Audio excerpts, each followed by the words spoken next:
Art is my life.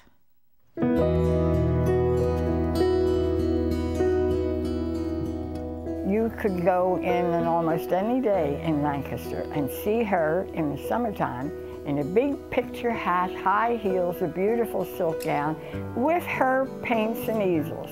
She was bicycling to an appointment. She was always ready to sketch somebody or something, and I mean, at the drop of a hat, it seemed to me, at least when I was with her. Wherever she went, she did sketches of people, and they just oohed and ahed. It would seem that art was the major force in Florence's life, although she did marry once, at age 30, to a man named Harry Humphreys. He was a gregarious artist who worked in the Armstrong Cork Company design division. The marriage was short, and Florence would rarely speak of it.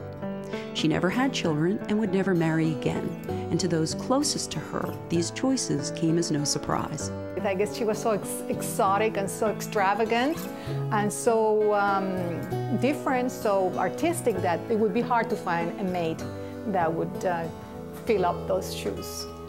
I was surprised that she ever got married. I mean, she's, not that she wasn't a delightful person and everything, but she was just very much a free spirit. There are paintings from that era with the signature Florence Humphreys. But once the marriage ended, she would take back her maiden name with one change. She would replace her given middle name, Waters, with the name Starr, which had great significance in her family, tracing back to James Starr's son's emigration from Ireland in 1644. Florence was close to her family members, but she also had many dear friendships throughout her life. And as with many who choose to remain single, these friendships can also be considered her chosen family. But while her mother, friends, and work were always there for Florence, it truly was her artistic muse that was her most constant companion.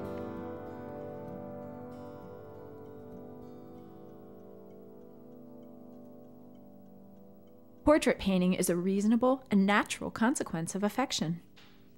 She would, it was much like the setup that you have here. She would want you to sit in a certain spot, and the light had to be just exactly the way she wanted to have it. And then she would just sit there and look at you in different ways, and before you knew it, there was a beautiful picture of you. It was fun because the whole time we were talking and joking and carrying on, so I experienced her painting of my portrait. Well, it was mercurial.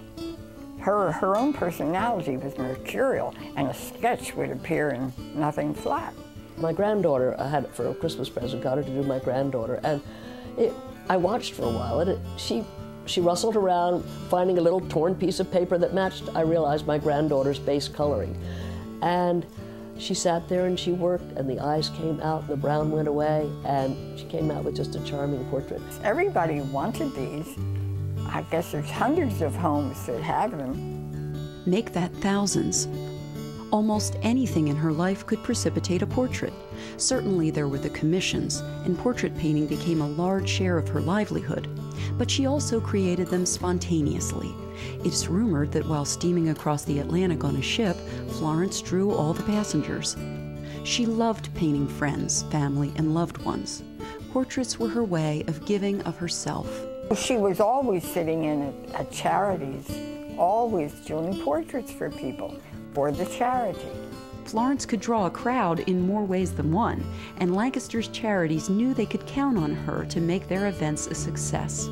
It is for this work that she would be honored with the Red Rose Award, Lancaster's highest honor. She did a whole series of sketches, as you probably know, of service members for the USO. After World War II, Florence visited veterans hospitals, not just in Pennsylvania, but all across the eastern half of the United States.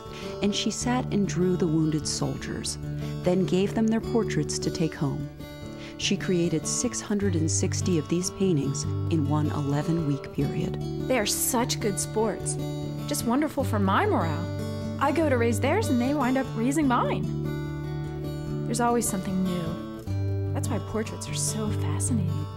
Every time, a different face. A traditional painting captures a single image, a likeness, and a moment in time. An interesting aspect of Florence's productivity and longevity is that much like a movie, these single images, when strung together, begin to tell a story. This is Florence's mother, drawn over and over again on many visits over many years. As we watch her mother's lifetime unfold, we can also sense the story of a daughter's devotion.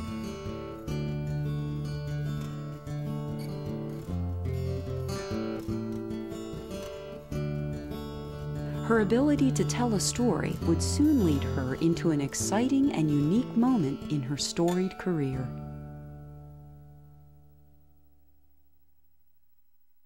They didn't mind if I drew them. They wouldn't give permission, but they didn't mind. In the 1960s, there was a new idea hitting the airwaves, public television, and Florence wanted to be a part of it. When she went to apply at WITF, they wanted a resident artist.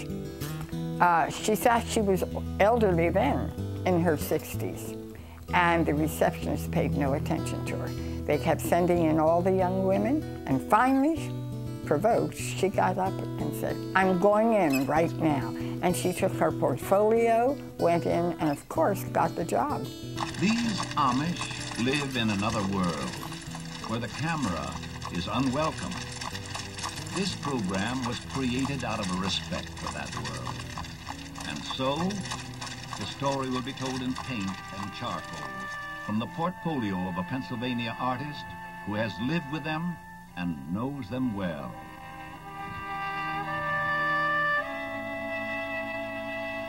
Fence Around the Amish was a half-hour documentary produced by WITF, which featured Florence's storytelling skills to the utmost. Her images were the backbone to the story.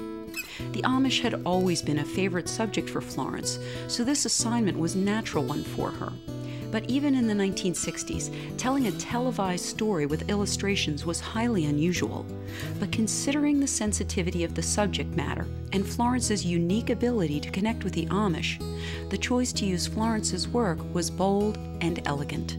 The spirit of the people, the spirit of a tree and a house and animals and whoever and whatever she would draw with such heartfelt line, and it meant so much to her that she was part of this birth of educational television. 20 years later, many of her Amish drawings would also be published in a book, The Amish Drawings of Florence Starr Taylor, which remains popular to this day.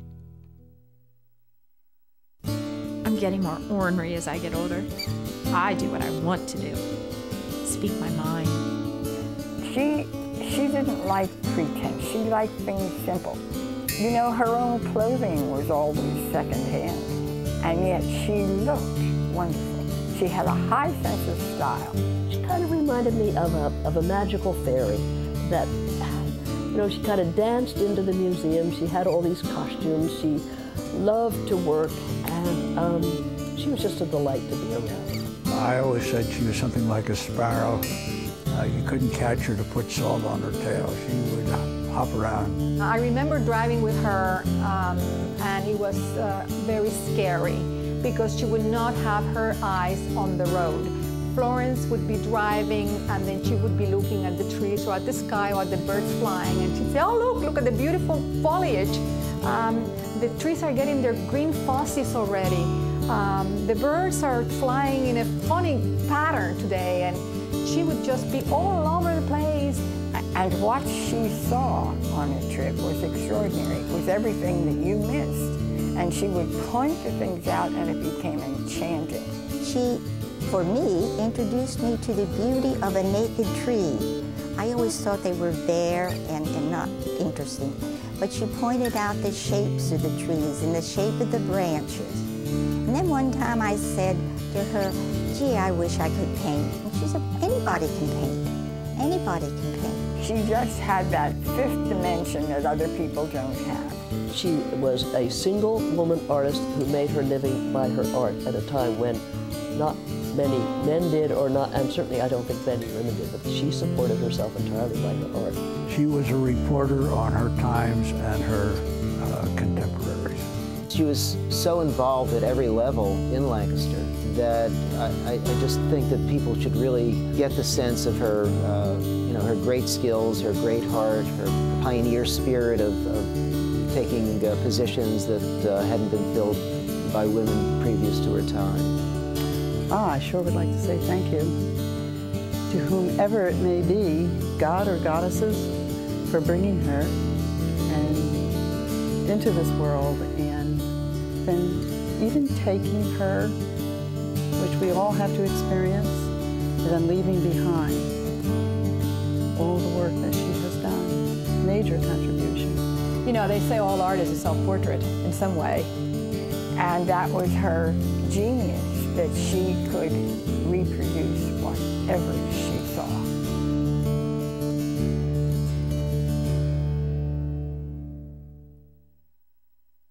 I will draw these moments of light and shadow. I will capture them in delicate detail.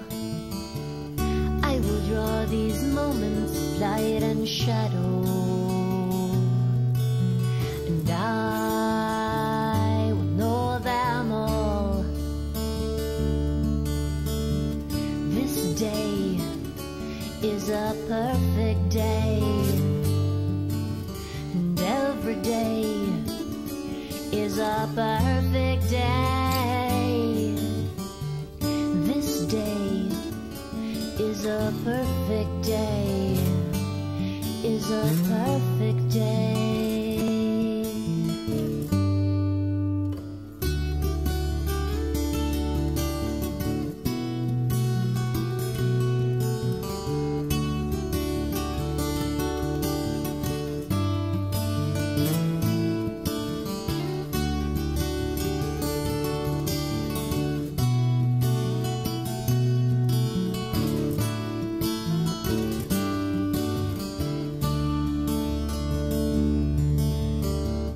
This day is a perfect day,